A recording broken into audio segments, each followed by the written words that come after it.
This is Earl Nightingale. In this recording, the magic word is the first of 12 you'll receive in this series titled, How You Can Lead the Field in the Modern World. Before we start, I'd like you to know that I'm not going to try to tell you how to live your life. That's none of my business, nor is it anybody else's business. That's your business. Nor is this Lead the Field program a collection of pleasantries, platitudes, or Pollyanna. It is a summation of more than 20 years of research on one subject, and that is, why do some people do so well in life, while so many more do not?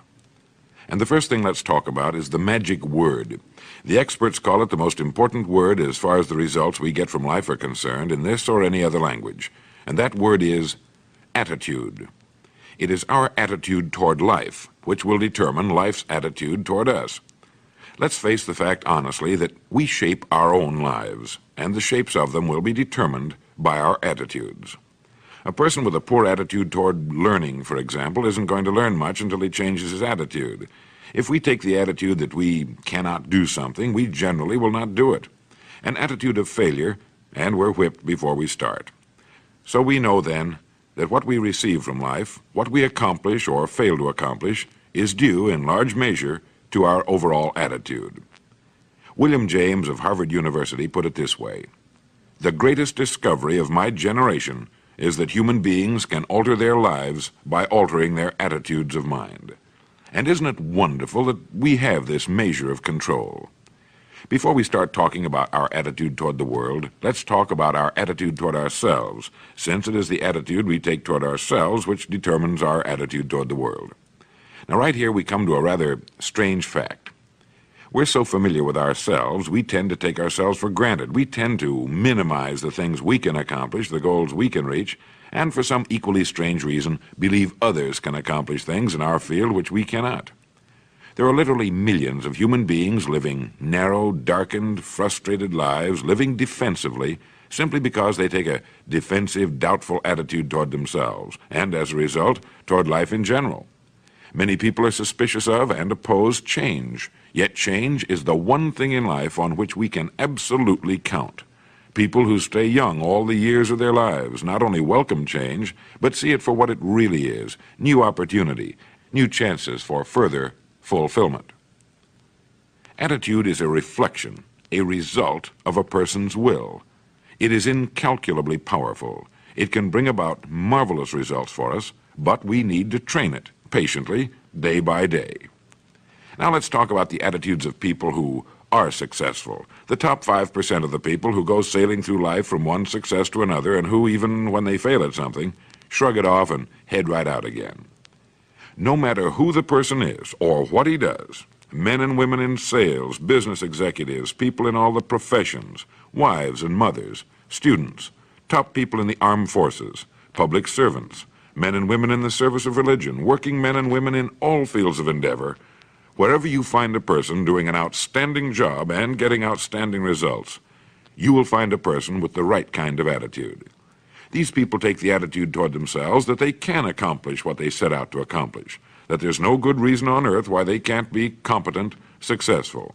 They have a healthy attitude toward themselves and, as a result, toward life and the things they want to accomplish. And because of this, they achieve some remarkable things, and they come to be called successful, outstanding, brilliant, lucky, and a lot of other things. They're quite frequently no more brilliant or outstanding than the majority of the people by whom they're surrounded. But they did develop the right attitude, and they found their accomplishments not too difficult, and many times surprisingly easy, simply because it seems that so few are really trying, really believe in themselves. Successful people come in all shapes and sizes and in widely varying degrees of intelligence, background, and so on. But they all have one thing in common. They expect more good out of life than bad. They expect to succeed more than they fail. If you want something worthwhile, take the attitude that there are a lot more reasons why you can have it than there are that you cannot, and set out to earn it. Go after it, work at it, ask for it, and 9 times out of 10, you'll get it. Our environment is really a mirror of our mental attitude. If we don't like our environment, we have to change our attitude first. Now, the world plays no favorites. It's impersonal. It doesn't care whether we change or not. Adopting a good, healthy attitude toward life doesn't affect the world and the people in it nearly as much as it affects us. It would be impossible to even estimate the number of jobs which have been lost, the number of promotions missed, the number of sales not made, the number of marriages ruined by poor attitudes. But you can number in the millions the jobs which are held but hated, the marriages which are tolerated but unhappy, all because of people who are waiting for the world and others to change toward them, instead of being big enough and wise enough to at least make a test which will prove beyond any shadow of a doubt where most or at least a big part of the trouble lies. Studies made of the lives of literally thousands of successful people have shown that they radiate confidence, assurance, they expect success, and they get success. You can spot these people by the way they walk, by the way they look and act. You can feel it about them when they enter a room. They may be short and fat, or tall and thin, or any combination in between, but they have about them the attitude of success. In the record Greener Pastures, I'll get into this next statement, but right now I want you to realize, if you don't already, that in 5 years or less, you can get right to the top of the work you're now doing. I know this, but the important question here is, do you know this? The minute you do know it, you'll have this right attitude I'm talking about. The easiest and most effective means of forming a good attitude habit is to begin to act as though you have a good, positive, expectant attitude toward life. That's right. Begin right now to walk, act, and look as though you belong to this group. If you're already in the top 5%, you'll know what I mean. If you've never tried it, you'll be amazed at what happens. Actions trigger feelings, just as feelings trigger actions. Now, let me tell you of a little test you can make which will prove beyond any shadow of a doubt that a good attitude can change a person's life as dramatically as walking from a darkened room into the bright, clear light of day. Not long ago, I read a line which went, "Life is dull only to dull people." This is true, but it also could have read, "Life is interesting only to interesting people," or "Life is successful only to successful people." Now, what I'm trying to say is that you must first become, mentally, from an attitude standpoint, that which you wish to achieve. A famous restaurateur was being interviewed by a reporter who asked, "When did you become successful?" He replied, "I was successful when I was sleeping on park benches, because I knew what I wanted to do and that I would do it." In short, his attitude had been one of success, of expecting success, long before the material, the tangible rewards of success had been earned. We'll get into this particular phase of Lead the Field in record number 3, A Worthy Destination. But for now, remember that a person must act, look, and because of these things, feel successful before the success he seeks can come. Chances are you know people who seem to be what others call lucky. All kinds of good and wonderful things seem to happen to them, and they give the impression of happily sailing through life, having a wonderful time, and getting more accomplished in a year than most people do in 5. This has been figured out fairly scientifically, and if anyone will conscientiously go about the test I'm going to recommend, and stay with it every day for the next 30 days without fail, that person can join this small, happy, and extremely productive group of people. He'll find himself becoming lucky, as they say, and most of his problems will pretty well take care of themselves. Of this you can be sure. The results will be nothing short of amazing. Now, it makes no difference how good a person's attitude has been in the past. Anything can be improved upon, and it's the small refinements upon something already good that makes it great. So here's the test. For the next 30 days, act toward the world, everything and everyone with whom you come in contact, with the attitude which represents the kind of results you want to achieve. That is, if the result you want is more success in what you're doing, act as though you are already in possession of the success you seek. If you want others to treat you with admiration and respect, treat others with admiration and respect first. Have you ever stopped to think of this? Every human being on earth is the most important human being on earth as far as he or she is concerned. You may never get anyone to admit it, but it's a fact. So for the next 30 days, treat every person with whom you come in contact as the most important person on earth, remembering as you do so that as far as that person is concerned, he is. Now, the reason I say treat everyone in this fashion is mainly because this is the way human beings ought to treat each other, and because it will help you form a habit that will bring you amazing and delightful results for the rest of your life. Have you ever noticed that the higher you go in any organization of value, the nicer the people seem to become? You see, the bigger the person, the easier it is to talk to him, to get along with him, to do business with him. Do you know why? It's because he's got a good attitude, and people with the best attitudes just naturally gravitate toward the top. So for 30 days, act toward others and the world at large in exactly the same manner you want the world and others to act toward you. Treat your wife or husband as the person he or she really is, the most important person in your life, and the same with the children. Carry out into the world each morning for 30 days the kind of attitude you would have if you were the most successful human being on earth. And notice how it quickly develops into an habitual attitude. When a person does this, he should realize he has already placed himself on the road to what he seeks. He is right now in the top 5% of the people in this or any other country. He has prepared the ground and planted the seed. He has made of himself a magnet, an embodiment of that which he seeks. Before metal can be cast into a desired shape, the mold, the expectant receptacle, must first be fashioned. Before a building can be erected, the excavation must be made and the foundation laid. And before a person can achieve the kind of life he wants, he must become that kind of individual. He must think, act, talk, walk, and conduct himself in all of his affairs as would the person he wishes to become. He is then actually that person, and the things that person would have and do will naturally come to him. Almost immediately, a change will be noticed. Irritations that used to frustrate and annoy disappear. When some less informed individual gives you a bad time, stay on the track. When someone cuts in front of you with his car or acts in any other manner that shows his ignorance and lack of courtesy, don't permit yourself to drop to his level. Pity him, for that's what he really deserves. That's the very group a person doesn't want to belong to, and if he acts like them, well, let's face it, he belongs with them.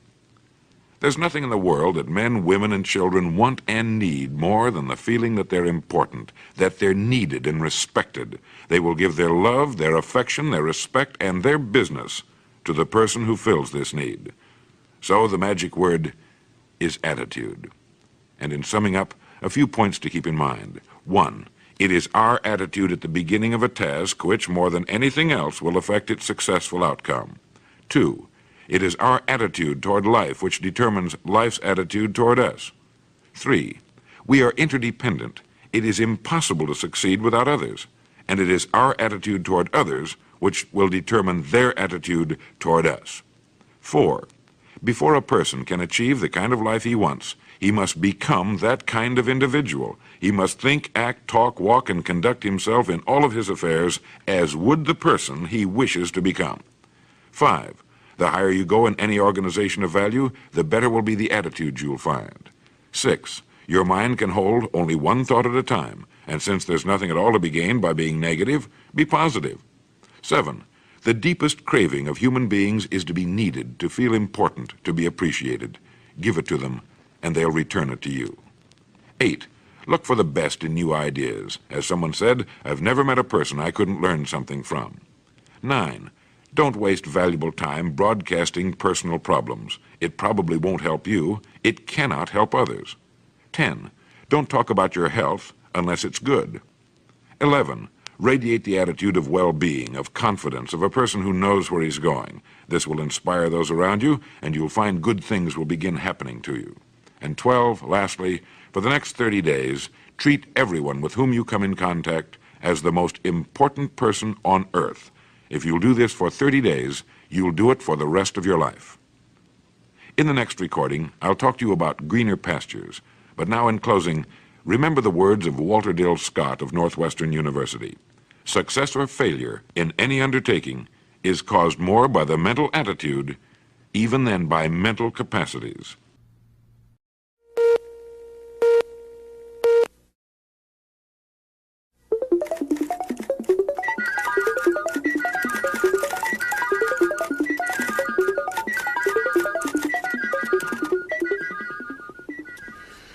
Maybe you saw the news item some time back about a Canadian farmer who sold his Stradivarius violin for, I think it was in the neighborhood of $60,000. He sold it to the same New York City dealer he had bought it from many years before. The dealer paid him more for it than he had paid, and that's because, of course, the violin had appreciated in value over the years and because of the shrinking buying power of the dollar. But the farmer sold his precious violin by the world's most famous violin craftsman because, as he put it, I'm getting old and I have no children to leave it to. and by getting it back in the hands of the dealer, he knew that it would wind up with someone who would treasure it as he had. Antonio Stradivari, the Italian violin maker, lived from 1644 to 1737. That's 93 years at a time when the average lifespan was about 30. He worked alone, although later in his life his sons helped him. No committee advised him. No one made decisions for him. His tools were primitive, but that was not important. He put himself into his work. All the world's tools couldn't make up for that. When he was finished with an instrument, when he was sure that his work measured up to his own personal standards, he signed his name to it. And today, more than 200 years later, his name is a household word all over the world. Everybody's heard of Stradivarius, the Latin form of the name that he inscribed on his violins. Throughout history, there have always been men with similar standards of excellence. Authors such as William Shakespeare, artists like Leonardo da Vinci, craftsmen like furniture maker Thomas Chippendale and silversmith Paul Revere. Everything they did was done well, not because it had to be, but because they wanted it to be. They had only to please themselves, yet the products of their fertile minds and skillful hands are still collected and admired today. What is it that causes one person to take pride in what he does, while others give little or no thought to the quality of their work at all, do you know? Of course, when we talk about Stradivari or Da Vinci, we're talking about great geniuses, towering talents who found their media and became great in them. There have been many other fine violin makers and artists who took just as much pride and care in their work, but lacked the same quality of talent.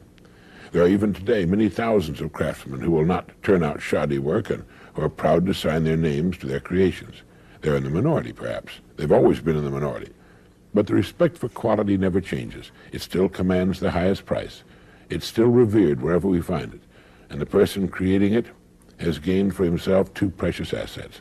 First, he's built the kind of security that lasts a lifetime. He need never worry about his income. And second, his work is a source of satisfaction and joy to him. He derives deep satisfaction from being an uncommon person. People who set their own high standards to which they make themselves measure up lead enjoyable, exciting lives. Each task they begin is a fascinating contest to achieve their own standards of excellence.